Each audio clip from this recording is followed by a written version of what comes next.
My sister stole my 15-year-old daughter's new car and totaled it, then lied to cops and blamed her. Our parents backed her like always, so I didn't say a word, just watched them laugh, until 3 days later their faces dropped when I said, "Check the footage." I was still in my scrubs when I pulled onto Maple Ridge Drive and saw the flashing red and blue lights dancing across the front of my house. At first I thought someone had been hurt, maybe a neighbor, maybe some random call. But then I saw my sister, Kendra, standing at the end of my driveway with her arms crossed, chin lifted like she owned the street. And beside her, 2 officers were talking to my daughter, Ava. My stomach dropped so hard I felt dizzy. Ava was shaking, mascara streaked down her cheeks, wearing the oversized hoodie she always wore when she was overwhelmed. She wasn't saying anything, just staring at the cracked pavement like she was trying to slip into it. The moment she saw me, her lips quivered, but she didn't run toward me. That's when I knew something was deeply wrong. One of the officers stepped away from Ava and approached me before I even got the chance to reach her. "Ma'am, are you the owner of the gray Civic involved in the collision earlier today?" My brain stalled. What collision? That car was parked in the garage when I left for work this morning. The officer exchanged a look with his partner. Behind them, Kendra let out this scoff, soft but sharp, like she'd been expecting me to say exactly that. "Actually," she cut in, her voice syrupy with false concern, "Ava took it out while you were at the hospital. She clipped a mailbox first, then hit a parked truck trying to run. I told her to stop driving it, but she wouldn't listen." I looked at her like she'd grown horns. Ava, who doesn't even like driving on the highway yet.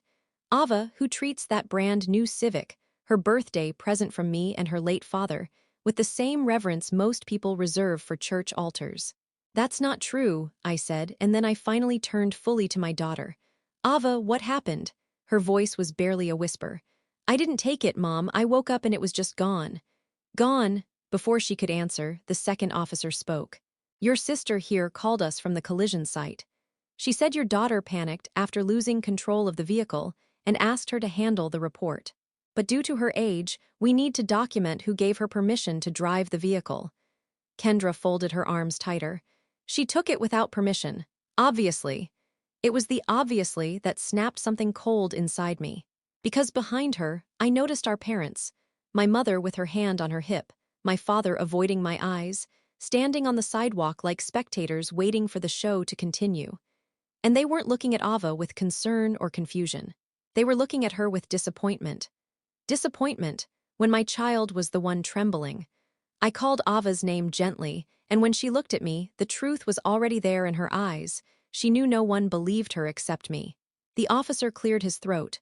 "Ma'am, we'll need to complete the report. If your daughter operated the vehicle without a license restriction." "She didn't," I said firmly. "She didn't drive that car today." And still, somehow, every adult on that sidewalk stared at me like I was the one lying. Kendra looked smug, almost relieved, like she had just gotten away with something she'd been planning all morning. But what froze me, what made my skin crawl, was the way my mother nodded subtly at her, as if the two of them had already rehearsed this. I didn't raise my voice. I didn't defend Ava with a long speech. I just said one sentence that made Kendra's smirk weaken, just barely. "Okay, if that's the story you're sticking with, then I'll take it from here." She didn't know yet what that meant. None of them did. But 3 days later, every single smile on that sidewalk would disappear. The thing about standing there on that sidewalk, watching my sister lie with the confidence of someone who'd never been held accountable a day in her life, is that it wasn't new. It was just the first time her lies had touched my daughter in a way that could cost her a criminal record. Everything between us goes back years, but there are really only 2 moments that matter. 2 moments that made the scene with the police feel like déjà vu. The first was when I was 17 and Kendra was 19. She'd crashed our parents' old Buick after sneaking out to meet some boyfriend. Instead of owning up to it, she burst into my room crying, swearing up and down that if I didn't tell our parents I was the one driving, she'd be kicked out of the house. I was terrified of conflict back then.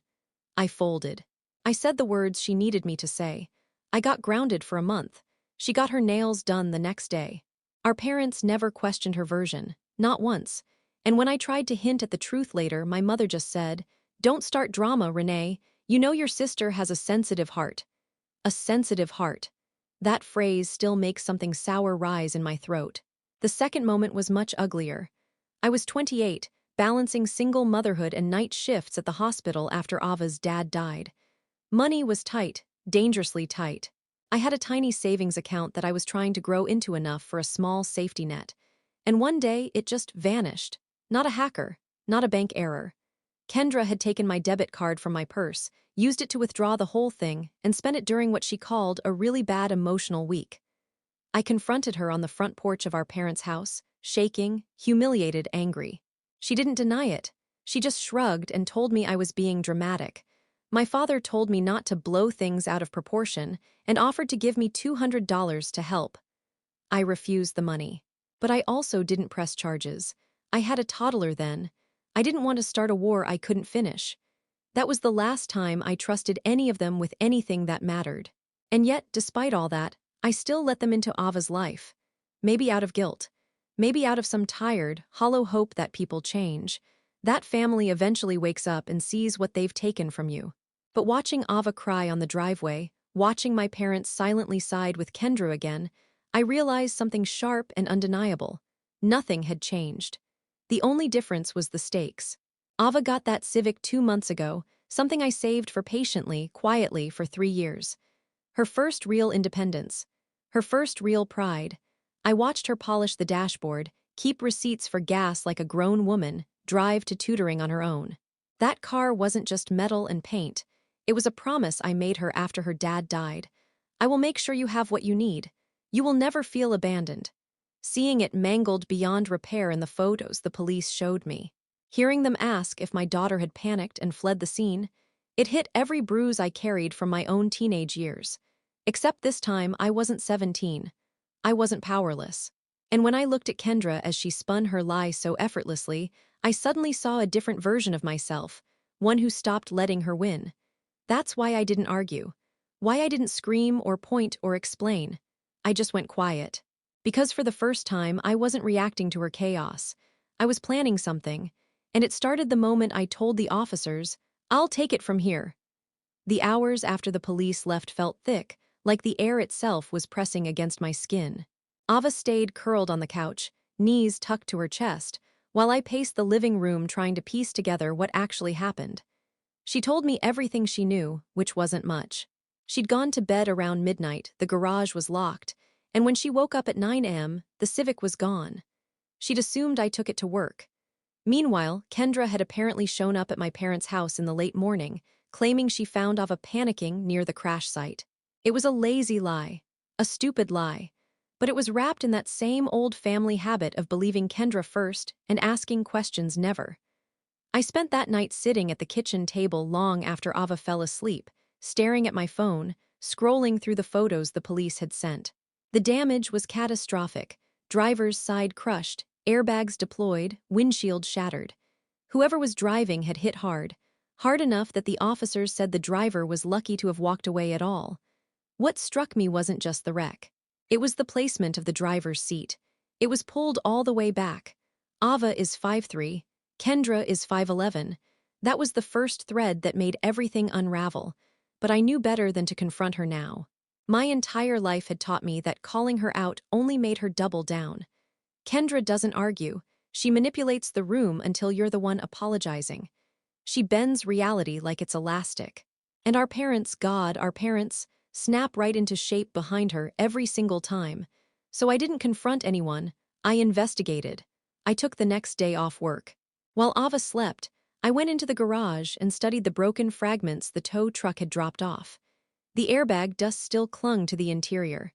The smell of burnt rubber and engine heat hit me so hard I had to steady myself. That car had been her freedom. Now it felt like a corpse. I found the garage keypad slightly bent, like someone had forced it open. The security camera pointed toward the driveway was unplugged, cleanly, intentionally, not torn. Not damaged, just unplugged. As I gathered every detail, I felt something shift inside me. Resolve. A kind I hadn't felt since Ava's father died and I had no choice but to rebuild our lives from the ground up. Back then, the transformation was about survival. This one was about clarity. For years, I'd let my family teach me who I was. Quiet Renee, responsible Renee, peacemaker Renee. The one who forgives. The one who forgets. The one who absorbs impact so no one else has to. But staring at that unplugged camera, I felt something I hadn't felt in a long time, anger that wasn't chaotic or overwhelming. Anger that was clean, focused, productive. I spent the next day gathering information. I visited the tow yard. I spoke with the officer assigned to the collision. I reviewed the timestamp of the accident report. I even drove past the crash site myself. It was on a sharp bend near Mill Creek, a place Kendra and I both knew well from childhood. Everything pointed in one direction. But the more clear the truth became, the more dangerous it felt to hold it alone. Because if I didn't move carefully, very carefully, Kendra would twist the story again, and Ava would be the one paying the price. I needed leverage. I needed proof. I needed to stay silent long enough for Kendra to believe she'd gotten away with it. And by the end of that third night, the plan began forming in my mind. Steady, deliberate, inevitable. I just didn't know yet that the first twist in this whole nightmare was waiting right around the corner. And once it hit, everything I thought I knew about what happened to that car would flip. On the third night, just as I was settling into bed with my notes spread across the comforter, my phone buzzed with an unfamiliar number. For a split second, I almost ignored it until I saw the area code. It was local. Mill Creek local. When I answered, a hesitant male voice said, "Is this Renee Parker?" "Yes," I said, sitting up. "Who's calling?" There was a pause, the kind that makes your ribs tighten before you even understand why. "My name's Daniel. I live on Briarwood Lane, near the curve where the accident happened." My pulse jumped. "Do you know something about the crash?" Another long pause. "I didn't want to get involved," he said slowly. "But I keep thinking about your daughter, the little one in the hoodie. She didn't do anything wrong." I felt the mattress steady under me like the world had tilted. "How do you know that?" "I saw the driver," he said. "Your girl wasn't behind the wheel." Ice shot through my chest, even though I already knew. But hearing it from a stranger's mouth, that's when reality stopped being a theory and became evidence. "Who was driving?" I whispered. He exhaled. "Your sister, the tall one, blonde hair. She was screaming into her phone right before she hit the truck, swerving all over the place." My stomach bottomed out. I asked him why he hadn't told the police. His voice cracked slightly. "I tried. I swear I did. But when I walked toward the officers, your parents stopped me. They said it was a family misunderstanding and your daughter was going through something emotional. They told me it was best not to make things worse." I closed my eyes, head spinning. My own parents had intercepted a witness. They hadn't just believed Kendra, they had protected her lie. But then he said the words that changed everything. "She wasn't alone." My eyes snapped open. "What do you mean?" "There was someone else in the passenger seat. A man, I didn't recognize him, but I should have. I see him around here all the time." "A man, in the car with Kendra, at 8:40 in the morning." My voice came out slow, careful. "Can you describe him?" "Older," he said. "Maybe mid-40s, heavy-set, dark beard. Wearing a fluorescent maintenance jacket. He works with the city. I see him repairing signage on Briarwood all the time." I froze. A city worker. A man with morning access to residential neighborhoods. A man with no reason to be with my sister, none I knew of. "Did he get out of the car?" I asked. "No," he said. "As soon as the airbags went off, he crawled out the passenger door and ran into the trees. Your sister stayed. She waited for someone to pick her up. A silver SUV showed up 5 minutes later." A silver SUV? My parents' car. The room went dead silent, except for my heartbeat slamming against my ribs. Kendra hadn't just stolen the car. She hadn't just crashed it. She hadn't just lied. She was covering for someone she wasn't supposed to be with. Someone my parents were willing to shield. Someone who ran. "Why are you telling me this now?" I asked. His answer carved itself into me like stone. "Because that man came by my house yesterday, told me it'd be best if I forgot what I saw, and I don't like being threatened." Threatened. By a man hiding in my sister's passenger seat. I thanked him, asked if he'd be willing to repeat everything officially. He said yes, but only if he had protection. That told me everything I needed to know about what kind of man had been in that car. When I hung up, the house felt too small to hold the truth. I stared at the wall until shapes blurred, because for the first time, I realized I hadn't been fighting a family lie. I was sitting on top of a secret so much worse. And now, the stakes were no longer just about a destroyed car or my daughter's name. There was a man involved, a hidden relationship, a threat, and my parents were helping cover it all up. I barely slept that night. Every time I closed my eyes, I saw that man, unknown, bearded, wearing a fluorescent city jacket, crawling out of my daughter's crushed car and disappearing into the tree line like some animal.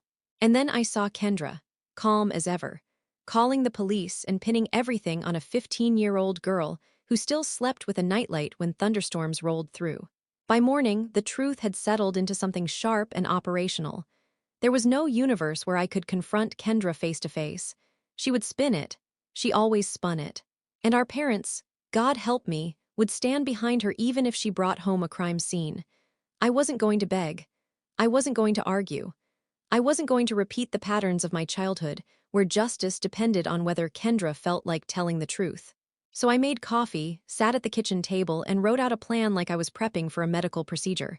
Step by step, no emotion, no wasted movements. Step 1, secure the witness.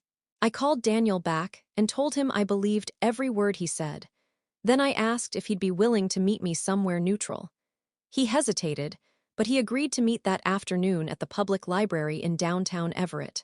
Neutral ground, lots of cameras, no way anyone would try anything stupid. I spent the next hour researching the city maintenance department, looking for employee photos. If I could identify the man in the passenger seat, everything changed. Not just for Kendra, but for my parents, who interfered in a police investigation. Step 2, obtain proof Kendra took the car. I went into the garage and pulled the disconnected security camera down from the wall. It had been unplugged, but not before it recorded the night before the crash. The internal battery was weak, but recoverable. I bought a cable from Best Buy, plugged it into my laptop, and prayed the device hadn't been wiped. It hadn't.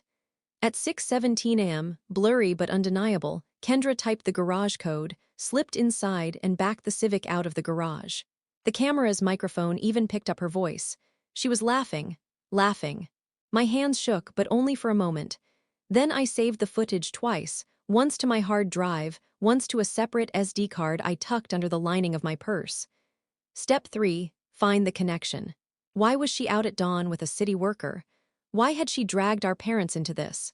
Why lie so deeply that she risked a police report involving a minor? The obvious answer, that it was an affair, didn't fit neatly. My sister had cheated before, but never with someone whose existence could threaten her so directly. Step 4, collect leverage, not vengeance. If I went scorched earth without a plan, Kendra would find a way to slip out of it. This wasn't about winning. It was about making sure she couldn't twist reality anymore, not around me and especially not around Ava. I kept reminding myself, Ava first, always. Around noon, my parents called. First my mother, then my father. Both left voicemails dripping with manufactured disappointment. Renee, you're escalating this for no reason. You need to do what's best for the family. Kendra is fragile right now. Fragile. A 41-year-old woman who stole a minor's vehicle, totaled it, involved a strange man, lied to police, and threatened a witness, fragile. I didn't answer. Their voices only hardened my focus. Step 5, build the trap carefully. Before leaving for the meeting with the witness, I printed the time-stamped footage from the garage. When the pages slid out of the printer, something settled in my chest, a calmness I hadn't felt in years. Not peace, not relief, something colder. More stable. The kind of calm a surgeon feels before making the first incision. But before I left, I thought about the moral line, the one I'd always tried not to cross. Revenge isn't supposed to feel this clean. It's supposed to terrify you a little. And it did. But the alternative was letting my daughter take the fall for something she didn't do. So I whispered an apology to whatever remained of the sister I'd once loved, then stepped out the door with the footage in my purse. I had no idea that the man I was about to confront, the passenger in that car, held a second secret. One Kendra hadn't expected anyone to uncover. A secret that would rip this entire situation wide open. The Everett Public Library was quiet in that late afternoon way where every sound feels amplified. The click of shoes on linoleum, the soft hum of the HVAC, the rustle of pages turning somewhere deep in the stacks. I spotted Daniel immediately. He was sitting at a table near the windows, cap pulled low, hands clasped like he was trying to keep them from shaking. I sat across from him. Before I could say a word, he slid a manila envelope toward me. "What's this?" I asked. "I printed everything," he said quietly. "Photos from my security camera, the collision, the man, your sister. I wanted it in writing before I lost my nerve." I opened the envelope and felt the blood drain from my face. The photos were grainy but unmistakable. The Civic skidding sideways, Kendra gripping the wheel, mouth open in a scream, and in the passenger seat, the man leaning forward, bracing for impact. The fluorescent city jacket glowed even in the blurry frame. But that wasn't the twist. Not yet. As I sifted through the photos, Daniel cleared his throat. "I figured I should tell you something else," he said, eyes flicking around the room. "I didn't put this in the statements. I didn't know what to do with it." My chest tightened. "What is it?" He reached into the envelope again and pulled out a separate photo, printed from his door camera, time-stamped an hour before the crash. It showed the same man, standing on Daniel's front steps, talking to someone whose face the camera caught clearly. Someone I recognized. My father. I stared at the image, unable to speak. "He showed up twice," Daniel said. "The morning of the crash and the next day, telling me to keep quiet." He hesitated. "Both times, he mentioned your dad by name, like they already knew each other." A cold pressure spread across my ribs, slow and suffocating. "How would my father know him?" I whispered. Daniel swallowed hard, then said the words that detonated everything. "He works for the city's traffic division, yeah, but that's just the surface job. He's also the inspector who flagged your parents' property last month. They were facing a massive fine if the issue wasn't handled." My mind spun. "What issue?" "They had unauthorized renovations, serious code problems. That man," he pointed to the photo, "was the one who filed the violation and had the authority to escalate it. Your parents were one step away from losing the appeal." I struggled to connect the pieces, but he continued. "And there's more. The night before the crash, your sister met with him. My camera caught them arguing in the driveway. She kept saying, 'You promised you'd make it go away.' He kept saying, 'Not until I have something equally valuable.'" Something equally valuable. My stomach twisted. The car, the damn car. My daughter's brand new Civic wasn't even meant to be taken for joyriding. It was leverage, currency, a bargaining chip. Daniel's voice lowered. "When the crash happened, the inspector ran because he was never supposed to be in that car. Your sister stayed behind and called your parents. My guess, they realized fast that pinning everything on your daughter kept the inspector out of trouble and kept their property violation from exploding." I pressed my fist against my mouth, trying not to break. "So they sacrificed Ava," I said, "to save themselves from fines." Daniel nodded once, grimly. "And because the inspector was involved, your parents wanted to protect him too. If he goes down, they go down." The betrayal was so complete it almost felt clinical. My sister, my parents, a city inspector tied to them through bribery or favors. And Ava, the child who trusted all of them, left to take the fall. But that wasn't the worst part. Daniel leaned forward, lowering his voice to barely a whisper. "The inspector said something else. Something I didn't understand until I printed the footage." He pulled out one final photo, a zoomed-in still of Kendra stepping out of the crashed car. She wasn't just bruised. She was pregnant, visibly. And when I looked closer at the inspector's hand in another frame, resting briefly on her stomach as they argued before the crash, everything clicked with sickening precision. Kendra hadn't been having an affair. She was carrying the inspector's child. And the crash, the lie, the framing of Ava, it wasn't just to protect him. It was to protect them, their secret, their future, a future built on destroying my daughter. The second twist was no longer a twist. It was a declaration. And now I wasn't planning revenge for a totaled car. I was planning revenge for an entire conspiracy. I drove to my parents' house in silence. Not because I wanted to confront them, God, no. I wasn't walking into that house without every piece of leverage lined up. But I needed to see them. I needed to look into their faces with the knowledge I now carried and understand what kind of people could make the choices they made. When I pulled up on their street in Edmonds, the sun was setting in that dull orange-gray way it does when the air's too heavy. My parents' lights were on. Their silver SUV, the same one that picked up Kendra at the crash site, was parked neatly in the driveway. For a moment, I sat in my car and watched shadows move inside the living room. They looked normal, ordinary, like a family that laughed over dinner and folded laundry while watching TV. And I wondered how long they'd been practicing that illusion and how long I'd been swallowing it. I didn't knock. I didn't get out. I just watched. And then my phone rang. Kendra. Her voice came through breathy, rehearsed, trembling in that way she used whenever she wanted sympathy. "Renee, I heard you've been talking to people," she said. "I think you're confused." I let the silence stretch until she shifted tones, sharper now. "You don't want to make this worse for Ava or for yourself." I almost laughed. I didn't. Instead, I said, "How long have you been seeing him?" She hesitated too long. Then, "That's none of your business." "And the baby?" I asked. The line went dead quiet. Not a breath, not a swallow. "You ruined your life," I said softly.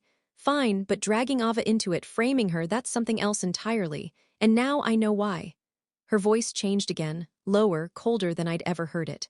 "He's the only person who's ever really cared about me," she said. "He understands how lonely I've been. He treats me like I matter. Do you have any idea what that feels like?" I closed my eyes, because for a moment I heard the girl she used to be under all the wreckage. And then it was gone, replaced by something that made my blood run cold. "You always got everything," she said. "Mom and Dad took your side because you were the good one, the responsible one, the one they weren't embarrassed by." And he said something to me, something that made sense. I braced myself. He said the universe doesn't reward people who play small, it rewards people who take what they deserve. And I deserve this baby, I deserve this life. And I deserve to protect it, no matter what. Her words didn't sound like justification. They sounded like doctrine. I kept my voice steady. "So you stole my daughter's car." "I borrowed it," she snapped. And I panicked. I didn't mean to crash it, but once it happened, once he ran, I had to make sure nothing traced back to him. If he gets investigated, everything falls apart. My future falls apart. "So you set up a 15-year-old, I said. "Ava will be fine," she said dismissively. "She's resilient, and she's young, people won't hold it against her. But him, he could lose everything, we could lose everything." Every word she spoke peeled something raw inside me. "You chose him," I whispered, "over your niece." "No," she said. "I chose survival. Something you've always had handed to you." I almost hung up. But then she delivered the real reason, the one that scorched through every remaining thread between us. "He told me something, Renee, something that made everything clear. Families are only as strong as their weakest link, and you let Ava become yours."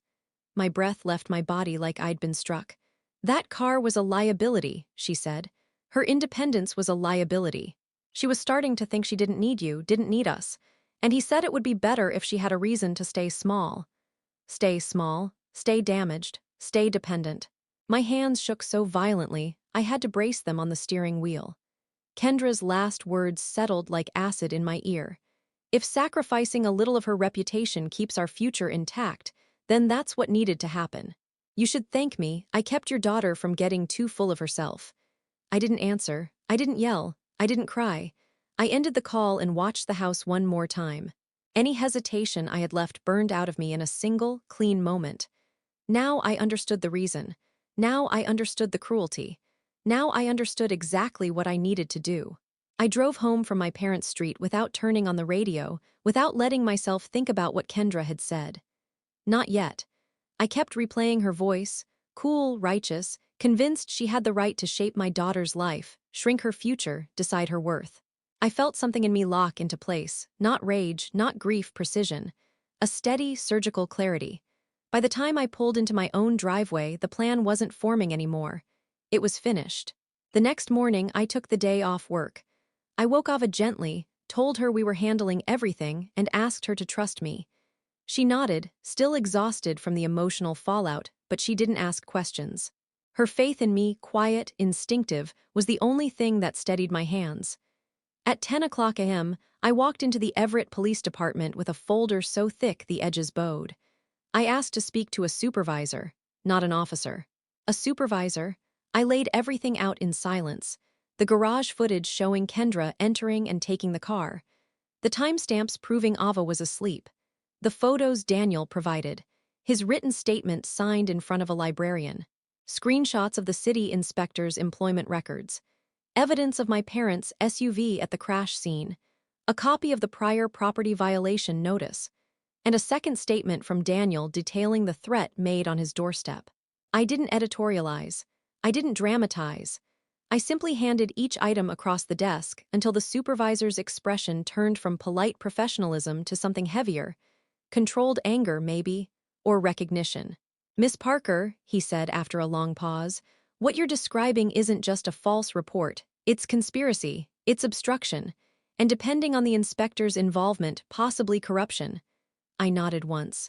I want my daughter's name cleared, and I want every adult who tried to blame her held accountable. He assured me it would move quickly. It did. By that evening, 2 unmarked cars pulled up to my parents' house. I didn't go there. I didn't need to. But Daniel texted me. He had seen officers escort the inspector out in handcuffs first. The man didn't resist. He just kept his head down. An hour later, they came back for Kendra. My parents tried to block the door. Tried to control the narrative the same way they always had. She's pregnant. She's fragile. This is a misunderstanding. Her sister is overreacting. But the officers weren't listening. They had footage. They had witness testimony. They had a timeline that made their lies impossible to maintain.